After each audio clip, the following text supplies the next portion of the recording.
শুভ দর্শক, আসসালামু আলাইকুম। সাধারণ জনগণ এখন কেন্দ্র কারাগারে অবস্থান করছে রাজশাহী জেলে। তাদের এক দাবি, জেলের তালা ভাঙ্গো, সাধারণ জনগণকে যারা নিরপরাধ তাদেরকে বের করো। এখন এখানে পুলিশ বাহিনী আছে, তাদের সাথে কথাবার্তা চলতেছে।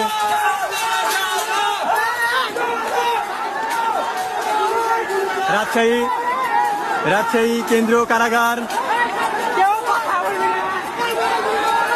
রাজশাহী কেন্দ্রীয় কারাগার পুলিশ কর্তৃপক্ষের কোনো করেও নাই, এখানে তারা ছেড়ে দিয়েছে।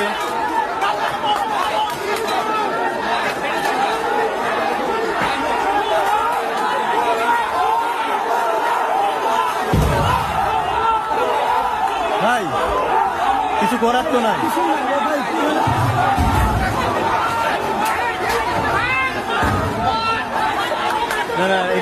না, এখানে আসা ঠিক না, নিষেধ করেন।